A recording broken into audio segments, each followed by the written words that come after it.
This video's made for adult collectors because yes, I've seen all the new reveals and they look very, very cool. So I've been saving this. I haven't actually seen the premium versions next to these new cheap ones. So let's just... Oh my lord, that is a big difference. Hey, don't fall over. Come on, I know you're a pre-production model, but don't fall over. That's nuts. Where's Megatron? Here's, oh, yeah, the darker colors are real nice. And then he doesn't look that different on first glance, but like, this feels nicer. Still, they are cheap though.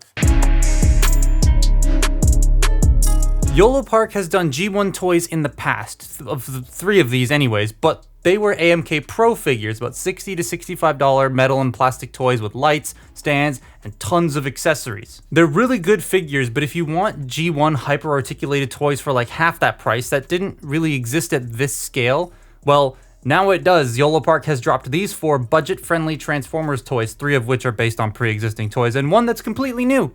Bumblebee. I like the original ones, so these aren't that much different, but they are cheaper, and the materials, joint tolerances, and the paint kind of reflect that in both a positive and negative way. This is... Whoa.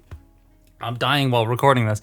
This is Yolopark AMK Prime, Megatron, Starscream, and Bumblebee. And this was sent over by Yolopark. They have a ton of Transformers on their website. Like, it's a lot now. It's really neat to see. And they have these 4 up for order right now for about $30 US. You can check them out, linked in the description below. And if you use code TOYGUY, you can save a few dollars off of almost any purchase. Some items are excluded, and I don't know to what full extent they are excluded, so you're just gonna have to trial and error to figure it out. But thank you very much, Yolopark, for sending this my way. Now back to the actual toy. The builds of them are the same as your average Yolopark figure, Bionicle-like and exactly like the last releases of the 3. Bumblebee was pretty easy to build too, seeing as he is new, probably the easiest of the 4. They look plasticky, and that's because they have no paint. Well, very minimal paint next to their pro counterparts, and damn, that is a massive difference. But like, $30 versus $65, I get it. But the plastic feels okay. It's most noticeable on Megatron, that it looks and feels a little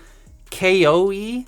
It's not as bad as any of those by any means, but it definitely looks the worst of the bunch on Megatron. Optimus, I think, feels the best of the 4. He feels more like a normal sort of AMK toy versus Megatron, who doesn't. His face is also like Siege, but kind of not great. The LEDs are removed from these guys, so they don't have any sort of fancy bright light shows, but again, $30. Prime does have some more Prime does have some more white on him in his joints, but like, I dig it a lot. I really like this addition of the white to the joints. It pops so well and adds that like fresh bit of color to it, something that wouldn't really be present on this design because his joints are usually red. But I think this choice of color works so well that this might actually become my main Yolopark G1 Optimus over the AMK Pro one, because I like the white a lot. Starscream's cockpit can apparently come off, but mine just doesn't. There is a seat under there, but like, I just can't get my fingernails underneath it to pull it off. Bumblebee looks great. He hits all the notes a G1 Bumblebee should, with the bright yellow, the really dark, almost pitch black, and the clear windows with the embossed Autobot badge. I love the head sculpt, the silver face and all. It's shaped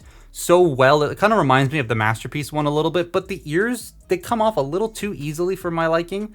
You could probably just glue them, but like, they do fall out. He's the only one of the 4 that comes with alternate hands, because the other 3 have articulated hands, and these hands are a little bit too small to me. I think they should have been a tiny bit bigger. They are a softer material though, so you can just like squeeze the gun in there. They all have weapons that are the same as their old versions with the lights stripped out. Bumblebee comes with his traditional small gun that slips into his gripping hand, and it holds it okay. Not the greatest grip, if I'm being completely honest. So we'll do Bumblebee's articulation last because he's the newest one, and there's a couple things I do want to talk about on the other 3.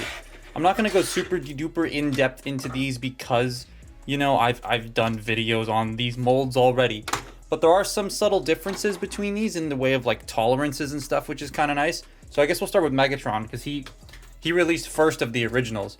So Megatron's articulation is about the same. However, on this copy of Megatron, which is a final release copy, there's a couple of like things that didn't feel nice and solid. You can see this arm is a little loose. Actually, no, not that one. This knee is a little loose and like stuff like that, right? The ab crunch is not the most solid thing in the world. This, because there is no metal, everything feels a little bit easier to handle. Like, this is still a tiny bit loose, but like, it stays, and if I shake it, it's not gonna like flop back, and the arm feels a lot nicer. The butterfly joints are just, it just feels a little bit nicer to move this guy around. I still think the knees are weird.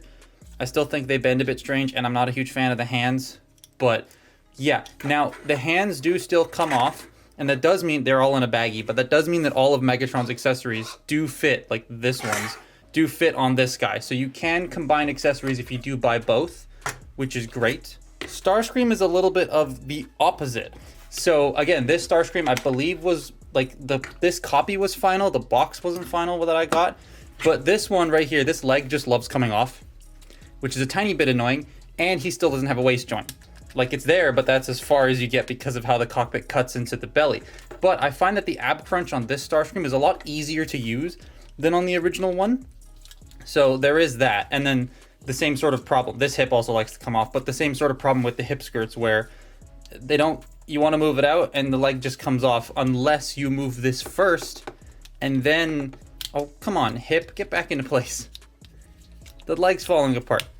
Unless you move it out of the way first and then move the leg out. So there is that. But yeah, his thighs are a little loose, whereas on this one, they were completely fine. So that's a bit odd. Prime though, Prime I can't really judge too much next to the original because the original that I have is a pre-production model. However, Yolopark did shoot this my way once, just as a little like Christmas sort of holiday gift. They sent this over, which was amazing. Thank you. This is not pre-production. So the joints on this are all still solid plastic. They're not clear, so like they feel about the same. Like, well, I mean, this was not made out of any die cast either, but like the joints on these two feel the same. These hip skirt pieces do like to pop off a lot though, just like on the original. And I kind of wish they had fixed the tolerances of those ball joints a little bit. He does have his matrix, and it is also still a pain in the ass to get out, just like the original. But yeah, they feel about the same tolerance-wise, so not really much has changed between this. However, the grip on the gun sucks. Bumblebee, however, is actually really cool. I wasn't expecting this to be super articulated, and there are some parts that are a little limiting, but for the most part, he's really great. So the head is on a ball joint. You can get that much movement out of it. He can look up that far, and he can look down that far just on the ball joint. But then you have an extra hinge so he can look down further if you want to get photos from like down here. Shoulders are on ball joints so they can rotate. It's like a soft detented ball joint kind of, that you do have a bit of range here as well. So you got butterfly, the shoulders can go out that far. You have bicep rotation. This one just likes to come off though. Little annoying. Double elbow, and the elbow does some cool things. Because watch. See that? There's like extra elbow hidden in the arm, which I think is very cool. And then the wrists are on ball joints. He does have a waist joint, does have side to side, and an ab crunch, but no arcing back. The hips are drop down hips, so you can go that far forward, which is about 90, and then that far back, which is a little bit below 90. You can get the hips to go all the way out. You do have thigh rotation, which likes to come off. You do have a single jointed knee that bends all the way with a bit of knee detail that gets exposed when you bend it. I like that. And then the ankles, they can go down, they can go up, they can rotate, and you have a little bit of ankle tilt. So he is very poseable, but I wish the ankles had a little bit more range, and I wish the bicep would stop falling off. Otherwise, I think this is great. I love this. So yeah, I think if you want good hyper-articulated toys of the main G1 guys and don't want to spend $65 each, then these are for you. But like, I know a lot of people already have the AMK Pro ones, so like, these feel a tiny bit redundant. I guess these could be targeted more in stores to casual fans because they're great and they are cheap. I'd only recommend them if you don't have the other ones. And if you're willing to spend a bit more, just get the other ones. These are neat, but like those, the extra $30 I think is well worth it. But that's my look at the Yolopark AMK, Optimus, Megatron, Starscream, and Bumblebee. Follow me on Twitter and Instagram, and I will see you next time. Bye-bye.